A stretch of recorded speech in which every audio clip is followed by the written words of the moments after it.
ഓഫീസിലെത്താൻ വൈകുമല്ലോ എന്ന് ആലോചിച്ചിരിക്കുമ്പോഴാണ് അമൃത തിരികെ വന്ന് അവൾക്കരികിലിരുന്നത്. ആക്സിഡൻ്റ് ആണ്. ഒരു കാറ് പപ്പടം പോലെ പൊടിഞ്ഞു കിടപ്പുണ്ട്. ഓടിച്ച ആൾ മിക്കവാറും പടമായി കാണും. അമൃത പറഞ്ഞത് കേട്ട് തീർത്ഥയുടെ നെറ്റി ചുളിഞ്ഞു. അവൾ വീണ്ടും പുറത്തേക്ക് എത്തി നോക്കി. എത്ര ശ്രമിച്ചിട്ടും അവൾക്ക് ആ കാറ് കാണാൻ കഴിഞ്ഞില്ല. അരമണിക്കൂറോളം ആ ബ്ലോക്ക് നീണ്ടു. അതിനിടയിൽ അമൃത ഓഫീസിൽ വിളിച്ച് ലേറ്റ് ആവുമെന്ന് ഇൻഫോം ചെയ്തു. ബ്ലോക്ക് കഴിഞ്ഞ് ബസ് മുന്നോട്ട് നീങ്ങിയപ്പോഴും തീർത്ത് തിരിഞ്ഞു നോക്കുന്നുണ്ടായിരുന്നു. എന്നാലും അപ്പോഴും അവൾക്ക് ആ കാറ് കാണാൻ കഴിഞ്ഞില്ല. നീ എന്താ ഗ്ലൂമി ആയിരിക്കുന്നത്? തോളിൽ പതിഞ്ഞ കൈക്കൊപ്പം അമൃതയുടെ ശബ്ദം കേട്ടാണ് തീർത്ത ചിന്ത വിട്ടുണർന്നത്. ഏയ് ഒന്നുമില്ല. അവൾ നിവർന്നിരുന്നു. അത് വെറുതെ. രാവിലെ മുതൽ നീ എന്തോ ആലോചനയിലാണ്. എന്താ കാര്യം? വീണ്ടും നിന്റെ മാധവേട്ടൻ വിളിച്ചോ? അവളെ കളിയാക്കിക്കൊണ്ട് അമൃത ചോദിച്ചു. ഒന്ന് പോയേടി. തീർത്ത് ദേഷ്യം ഭാവിച്ചുകൊണ്ട് അവളുടെ കൈ തട്ടി മാറ്റി. അതല്ലെങ്കിൽ പിന്നെ എന്താ കാര്യം? നീ പറയ്, നമുക്ക് പരിഹാരമുണ്ടാക്കാന്നേ. മാനേജർ വരുന്നുണ്ടോ എന്ന് നോക്കിക്കൊണ്ട് അമൃത ചോദിച്ചു. അറിയില്ലടി, രാവിലെ മുതൽ മൈൻഡ് ആകെ ഡിസ്റ്റർബ്ഡ് ആയതുപോലെ. എന്താ കാരണമെന്നൊന്നും മനസ്സിലാകുന്നില്ല.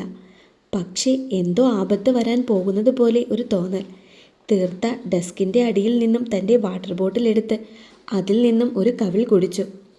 അത് രാവിലെ ആക്സിഡൻറ്റ് കണ്ടതുകൊണ്ടാണ്. നീ അതിനെക്കുറിച്ച് ആലോചിച്ചിരിക്കണ്ട. മൈൻഡ് നെഗറ്റീവായാൽ പിന്നെ സംഭവിക്കുന്നതെല്ലാം നെഗറ്റീവായിട്ടായിരിക്കും നമുക്ക് ഫീൽ ചെയ്യുക. അമൃത അവളുടെ കയ്യിൽ നിന്നും വെള്ളം വാങ്ങി കുടിച്ചു. അവൾ നെടുവീർപ്പിട്ടു. അപ്പോഴേക്കും തീർത്ഥയുടെ ടീം ലീഡർ അങ്ങോട്ട് വന്നത് കണ്ട് അമൃത പതിയെ അവളുടെ ക്യാബിനിലേക്ക് വലിഞ്ഞു. ദീർഘമായൊന്ന് നിശ്വസിച്ചുകൊണ്ട് മനസ്സിലെ മോശം ചിന്തകളെ അകറ്റാൻ ശ്രമിച്ചുകൊണ്ട് തീർത്ത വർക്കിൽ ശ്രദ്ധിക്കാൻ തുടങ്ങി.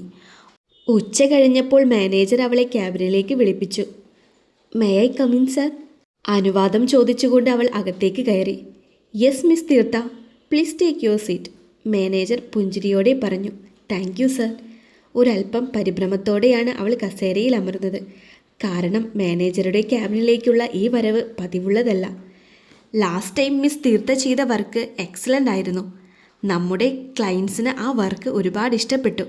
അതുകൊണ്ട് തന്നെ അദ്ദേഹം തീർത്തയെ ഒന്ന് കാണണമെന്ന് റിക്വസ്റ്റ് ചെയ്തിട്ടുണ്ട്. If you don't mind miss തീർത്തയ്ക്ക് അതിലെന്തെങ്കിലും എതിർപ്പുണ്ടോ? മുൻപോട്ടാഞ്ഞുകൊണ്ട് മാനേജർ പറഞ്ഞത് അവൾക്ക് വിശ്വസിക്കാൻ പ്രയാസം തോന്നി. കാരണം ആ വർക്ക് മോശമാണെന്നും പറഞ്ഞ് TL അവളെ ഒരുപാട് വഴക്ക് പറഞ്ഞിരുന്നു. Excuse me. മാനേജറുടെ ശബ്ദമാണ് അവളെ ചിന്തകളിൽ നിന്നും ഉണർത്തിയത്. ഞാൻ ഓക്കെയാണ് സാർ, അവൾ പറഞ്ഞു. ഓക്കെ, മീറ്റിംഗ് ഷെഡ്യൂൾ ചെയ്തിട്ട് ഞാൻ തീർത്തയെ അറിയിക്കാം, മാനേജർ പറഞ്ഞു. അദ്ദേഹത്തിന് നന്ദി പറഞ്ഞുകൊണ്ട് അവൾ ക്യാബിനിൽ നിന്നും ഇറങ്ങി. അവിടെ നിന്നും നേരെ പോയത് അമൃതയുടെ ക്യാബിനിലേക്കാണ്. എടി, കഴിഞ്ഞ ദിവസം ഞാൻ ചെയ്ത പ്രോജക്റ്റ് ക്ലയൻറ്റിന് ഭയങ്കര ഇഷ്ടമായെന്ന്. അദ്ദേഹം എന്നെ കാണണമെന്ന് പറഞ്ഞെന്ന്. അതിയായ സന്തോഷത്തിൽ അവൾ പറഞ്ഞു. കണ്ടോ, മനസ്സിലെ നെഗറ്റീവ് മാറ്റിയപ്പോൾ തന്നെ പോസിറ്റീവ് കാര്യങ്ങൾ സംഭവിക്കുന്നത്. അമൃതയുടെ മുഖത്തും സന്തോഷം. പക്ഷേ അതല്ലടി എനിക്ക് അത്ഭുതം. ഈ സെയിം പ്രോജക്റ്റ് ഞാൻ ചെയ്തു കഴിഞ്ഞപ്പോൾ ശരിയല്ല എന്ന് പറഞ്ഞ് ആ TL എത്ര നേരം എന്നെ ഫയർ ചെയ്തെന്നറിയാമോ? തിരിഞ്ഞ് TLനെ നോക്കിക്കൊണ്ട് അവൾ പറഞ്ഞു. അവരുടെ സ്വഭാവം നിന്നേക്കാൾ നന്നായി എനിക്കറിയാം. ആരെങ്കിലും നന്നാവുന്നത് കണ്ടാൽ അശ്വതിക്ക് അത് തീരെ പിടിക്കില്ല. നിങ്ങളുടെ ടീമിലുള്ളവരോട് ചോദിച്ചാൽ മതി അവരുടെ സ്വഭാവം എന്താണെന്ന്, അമൃത ശബ്ദം താഴ്ത്തി പറഞ്ഞു. എന്തായാലും എനിക്ക് സന്തോഷമായി. അവൾ ഉള്ളു നിറഞ്ഞ് പുഞ്ചിരിച്ചു. അല്ല, ക്ലയൻറ്റ് ആരാ? പുറത്തേക്ക് ഇറങ്ങാൻ തുടങ്ങിയ തീർത്ഥയോട് അമൃത ചോദിച്ചു. അതെനിക്കറിയില്ല. അശ്വതി മാമിന് അറിയാമായിരിക്കും, പക്ഷേ ചോദിക്കാൻ പറ്റില്ലല്ലോ, അവൾ പറഞ്ഞു. ശരി. വൈകിട്ടത്തെ ചായ അപ്പോൾ നിന്റെ വകയാണല്ലോ, കണ്ണ് ചിമ്മി ചിരിച്ചുകൊണ്ട് അമൃത ചോദിച്ചു. ചായ മാത്രമാക്കുന്നത് എന്തിനാ? കടിയും എൻ്റെ വക, ഡോർ തുറന്ന് പുറത്തേക്കിറങ്ങിക്കൊണ്ട് അവൾ പറഞ്ഞു. എന്നാ അങ്ങനെ ആയിക്കോട്ടെ. അമൃത തൻ്റെ ജോലിയിൽ മുഴുകി. അതിരില്ലാത്ത സന്തോഷത്തോടെ തീർത്ത ഓപ്പൺ ക്യാബിനിലേക്ക് നടന്നു. എല്ലാവരും കൂടി കൊന്നോ എൻ്റെ കുഞ്ഞിനെ? ഉള്ളുലഞ്ഞ കരച്ചിലോടെയാണ് നന്ദിനി ഓപ്പറേഷൻ തിയേറ്ററിൻ്റെ മുന്നിലേക്ക് എത്തിയത്. കൂടെ ആകെ തകർന്ന അവസ്ഥയിൽ വിശ്വനാഥനും. അവരെ എങ്ങനെ സമാധാനിപ്പിക്കണമെന്നറിയാതെ പാർവതിയും ജാനകിയും ചിന്നുവും മോഹനും നിന്നു. അവളോട് എത്ര തവണ പറഞ്ഞതാ ഈ ജാതകദോഷമുള്ളവൻ്റെ കൂടെ ജീവിക്കരുത് എന്ന്. അപ്പോൾ അവൾക്ക് വലുത് അവനായിരുന്നു. എൻ്റെ ഭഗവാനെ, ഞാനിതെങ്ങനെ സഹിക്കും? നന്ദിനി സ്വന്തം തലയ്ക്കടിച്ച് കരയാൻ തുടങ്ങി. നന്ദിനി! വിശ്വനാഥൻ അവരെ തടയാൻ ശ്രമിക്കുന്നുണ്ടെങ്കിലും അവർ കുതറിക്കൊണ്ടിരുന്നു. കുറച്ചു നേരത്തെ പരാക്രമണത്തിനൊടുവിൽ അവർ തളർച്ചയോടെ മുൻപിലത്തെ കസേരയിലിരുന്നു. വിശ്വനാഥൻ പതിയെ മോഹൻ്റെ അരികിലേക്ക് ചെന്നു. എന്താ മോഹ സംഭവിച്ചത്? എൻ്റെ മോൾക്ക് എന്താ പറ്റിയത്? ഹൃദയവേദന കൊണ്ട് അയാളുടെ ശബ്ദം വിറയ്ക്കുന്നുണ്ടായിരുന്നു. അറിയില്ല വിശ്വ, രാവിലെ ആരോടും പറയാതെ വണ്ടിയും എടുത്ത് പോയതാണ്. ചേച്ചി എവിടെയാ പോകുന്നതെന്ന് കുറേ തവണ ചോദിച്ചെങ്കിലും മോള് ഉത്തരം പറഞ്ഞില്ല. പിന്നെ കേൾക്കുന്നത് ഈ വാർത്തയാണ്. മോഹൻ്റെ ശബ്ദവും ഇടറി. അപ്പോഴേക്കും ഡോക്ടറെ കണ്ടുകൊണ്ട് മാധവ് അവിടേക്ക് വന്നിരുന്നു. കരഞ്ഞു തളർന്നിരിക്കുന്ന നന്ദിനിയെയും കരച്ചിലിൻ്റെ വക്കിലെത്തി നിൽക്കുന്ന വിശ്വനാഥനെയും കണ്ട് അവൻ വല്ലാതെയായി. കൊന്നോടാ നീ എൻ്റെ മോളെ? മാധവനെ കണ്ടതും നന്ദിനി എഴുന്നേറ്റ് അവൻ്റെ കോളറിൽ പിടിച്ചു. പറയടാ, നിന്റെ ജാതകദോഷം കാരണം എല്ലാ പെണ്ണുങ്ങളും മരിക്കണോ? അതോ നീയാണോ അവരെ കൊല്ലുന്നത്? നന്ദിനി ഭ്രാന്തിയെപ്പോലെ അലറിക്കൊണ്ടിരുന്നു. അവിടെയുള്ളവരുടെ എല്ലാവരുടെയും ശ്രദ്ധ അവരിലായി. നന്ദിനി വിട്! മോഹനും വിശ്വനാഥനും കൂടി അവരെ തടയാൻ ശ്രമിച്ചു. എന്നാൽ ആ സമയം അവർക്ക് വല്ലാത്തൊരു ബലമായിരുന്നു. ഒരു കണക്കിന് വിശ്വനാഥൻ ഭാര്യയെ പിടിച്ചു മാറ്റി. വിട് വിശ്വേട്ടാ, ഇവനെ ഞാൻ കൊല്ലട്ടെ. ഇവൻ കാരണമാ, ഇവൻ്റെ ജാതകദോഷം കാരണമാ നമ്മുടെ മോൾ ഇപ്പോൾ. കരച്ചിലോടെ അവർ തറയിലേക്ക് നൂർന്നിരുന്നു. വിശ്വനാഥൻ അവരെ ചേർത്ത് പിടിച്ചുകൊണ്ട് കസേരയിലിരുത്തി. ആരെയും അഭിമുഖീകരിക്കാൻ വയ്യാതെ തകർന്ന മനസ്സും തളർന്ന ശരീരവുമായി അവൻ കോറിഡോറിൻ്റെ അങ്ങേ തലക്കിലേക്ക് നടന്നു. കണ്ണാ! ചെറിയച്ഛൻ്റെ വിളി കേട്ടവൻ തിരിഞ്ഞു നോക്കി. മോഹൻ അവൻ്റെ അരികിലേക്ക് വേഗത്തിൽ നടന്നു വന്നു. ഡോക്ടർ എന്താ പറഞ്ഞത്? അയാൾ ശബ്ദം താഴ്ത്തി ചോദിച്ചു. 48 മണിക്കൂർ കഴിയാതെ ഒന്നും പറയാനാവില്ല എന്ന്. മാധവൻ്റെ ശബ്ദമിടറി. കണ്ണുകളിൽ വേദന നിറഞ്ഞു നിന്നിരുന്നു. ആർദ്രയോട് ദേഷ്യമുണ്ടായിരുന്നെങ്കിൽ പോലും ആ അവസ്ഥയിൽ അവളെ കാണാൻ അവൻ ആഗ്രഹിച്ചിരുന്നില്ല. മനഃപൂർവ്വം ചെന്ന് ഇടിച്ചതാണ് എന്നാണ് കണ്ടുനിന്നവർ പറഞ്ഞത്. കാറ് നല്ല സ്പീഡിലായിരുന്നു. എങ്ങനെയെങ്കിലും കിട്ടിയത് ഭാഗ്യമെന്ന്. മോഹൻ കണ്ണടയൂരി മുഖമൊന്ന് തുടച്ചു. അതും കൂടി കേട്ടപ്പോൾ മാധവ് വല്ലാതെയായി. തൊണ്ടയിൽ കനം വന്ന് നിറഞ്ഞതുപോലെ. ജാനകി വിളിച്ചപ്പോൾ അവൻ്റെ തോളിൽ തട്ടിക്കൊണ്ട് മോഹൻ തിരിഞ്ഞു നടന്നു. മാധവ് നിറഞ്ഞ കണ്ണുകൾ ആരും കാണാതെ അമർത്തി തുടച്ചു. പിന്നെ എങ്ങോട്ടെന്നില്ലാതെ മുന്നോട്ട് നടന്നു. സിറ്റൗട്ടിലെ തിണ്ണയിലിരുന്ന് ഹോംവർക്ക് ചെയ്യുമ്പോഴാണ് ഗേറ്റ് തുറക്കുന്ന ശബ്ദം കേട്ട് ശിവു തലയുയർത്തി നോക്കിയത്. ഗേറ്റ് തുറന്ന് മുറ്റത്തേക്ക് നടന്നു വരുന്ന മാധവനെ കണ്ടതും അവൾ തിണ്ണയിൽ നിന്നും ചാടിയിറങ്ങി മുറ്റത്തേക്കോടി. മാധവേട്ടാ! ശിവു അവനെ ചുറ്റിപ്പിടിച്ചു. മാധവ് അവളുടെ നെറുകയിൽ വാത്സല്യത്തോടെ തഴുകി. ഓപ്പോൾ എവിടെ? കുഞ്ഞിനൊപ്പം ഉമ്മറത്തേക്ക് കയറിക്കൊണ്ട് അവൻ ചോദിച്ചു.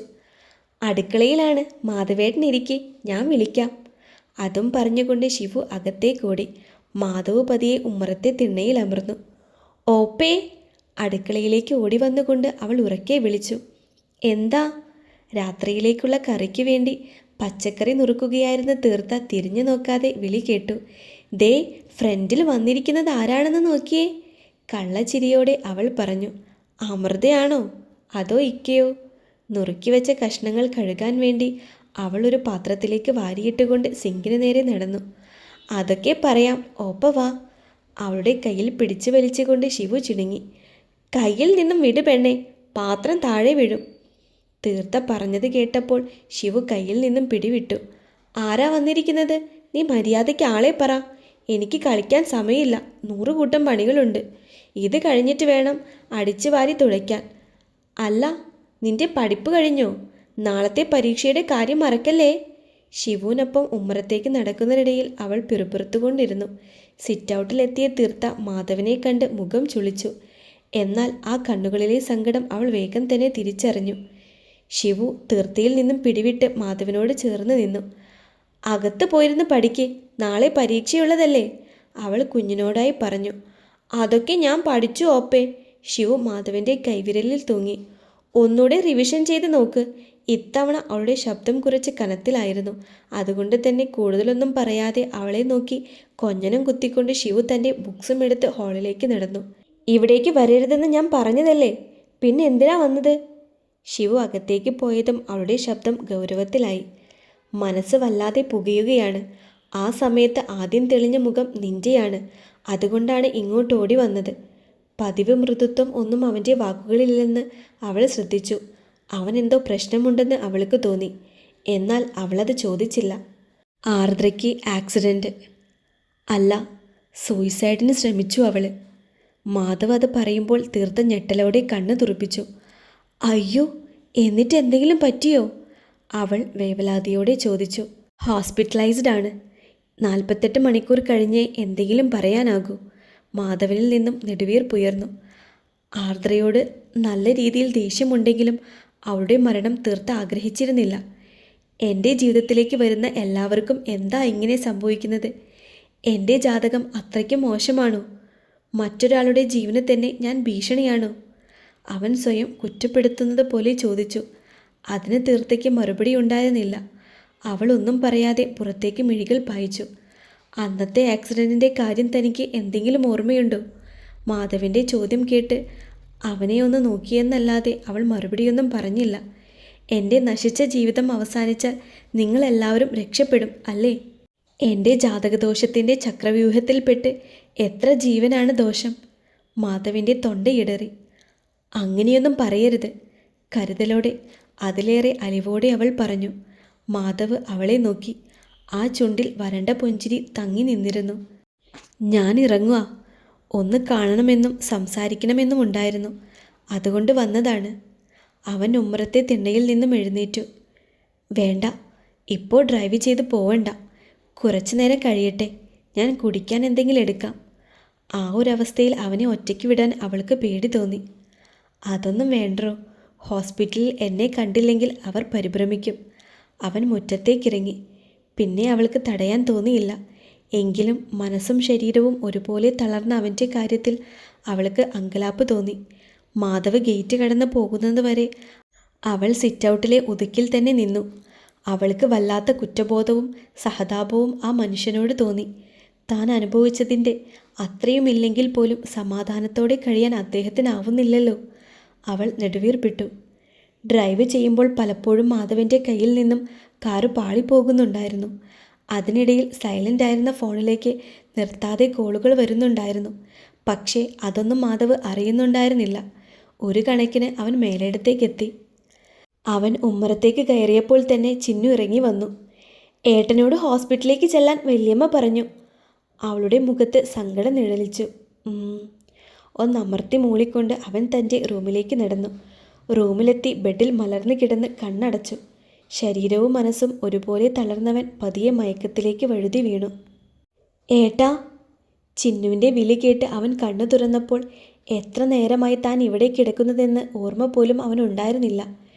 എഴുന്നേറ്റിരുന്നു കൊണ്ട് കണ്ണുകൾ തിരുമ്മി. ആർദ്ര പോയി ഏട്ടാ. വിങ്ങിപ്പൊട്ടിക്കൊണ്ട് ചിന്നു പറഞ്ഞ ആ 2 വാക്കുകൾ കൂർത്ത കൂരമ്പുകളായി മാധവിൻ്റെ ചെവിയിൽ തുളഞ്ഞു കയറി. പോയെന്നോ? എങ്ങോട്ട്? മാധവിന് വിശ്വസിക്കാൻ പ്രയാസം തോന്നി. ചിന്നു കൂടുതലൊന്നും പറയാതെ അവനെ തന്നെ ഉറ്റുനോക്കി നിൽക്കുകയാണ്. അവളുടെ ഇരു കണ്ണുകളിൽ നിന്നും കണ്ണുനീർ താഴേക്ക് ഒഴുകിയിറങ്ങി. അവൻ ബെഡിൽ നിന്നും ചാടിയിറങ്ങിക്കൊണ്ട് പുറത്തേക്ക് പാഞ്ഞു. ചിന്നു ഓടിച്ചെന്നപ്പോഴേക്കും അവൻ്റെ കാറ് ഗേറ്റ് കടന്നു പോയിരുന്നു. അതിവേഗത്തിൽ പാഞ്ഞു ചെന്ന് മാധവൻ്റെ കാറ് ഹോസ്പിറ്റലിൻ്റെ എൻട്രൻസിൽ ബ്രേക്ക് ചെയ്തു. അവൻ വീട്ടിൽ നിന്നും പോന്ന കാര്യം ചിന്നു വിളിച്ചു പറഞ്ഞതുകൊണ്ട് തന്നെ മോഹനും മഹിയും അവനെ കാത്ത് പുറത്തു നിൽക്കുന്നുണ്ടായിരുന്നു. എന്താ സംഭവിച്ചേ അച്ഛാ? അവൻ മഹിയോട് ചോദിച്ചു. ആ കുട്ടിയുടെ സമയമായി. അയാളുടെ വാക്കുകളിലും ദുഃഖം തളം കെട്ടി. മാധവിന് വല്ലാത്ത പരവേശം തോന്നി. അവർ നേരെ പോയത് ഡെത്ത് കെയർ ചെയ്യുന്ന മുറിയിലേക്കാണ്. മാധവിന് അവളെ കാണണമെന്നുണ്ടെങ്കിലും ഡെത്ത് കെയർ നടക്കുന്നതിനാൽ അവർ പുറത്ത് കാത്തു നിന്നു. ഇതേ സമയം മകളുടെ മരണവാർത്ത അറിഞ്ഞ നന്ദിനി കുഴഞ്ഞു വീണ് ആ ഹോസ്പിറ്റലിൽ തന്നെ അഡ്മിറ്റാണ്. പാർവതിയും ജാനകിയും അവർക്കൊപ്പമാണ്. ആർദ്രയുടെ വിയോഗം പാർവതിയെയും വല്ലാതെ തളർത്തിയിരുന്നു. മാധവിനൊപ്പം എപ്പോഴും അവർ ചേർത്ത് വയ്ക്കാൻ ശ്രമിച്ചിരുന്നത് അവളെയായിരുന്നല്ലോ. നിറഞ്ഞ കണ്ണുകൾ അവർ അമർത്തി തുറച്ചു.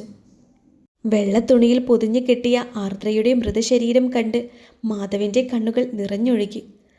അവളെല്ലാം ചെയ്തത് തനിക്കൊപ്പം ജീവിക്കാൻ വേണ്ടിയാണ്. ഇപ്പോൾ സ്വയം ഇല്ലാതാകാൻ തീരുമാനിച്ചതും തനിക്കൊപ്പം ജീവിക്കാനാവില്ല എന്നറിഞ്ഞിട്ടാണ്. മാധവൻ്റെ ചുണ്ടുകൾ വിതുമ്പി. അവൻ മെല്ലെ കുനിഞ്ഞ് അവളുടെ മൂർധാവിൽ അമർത്തി ചുംബിച്ചു.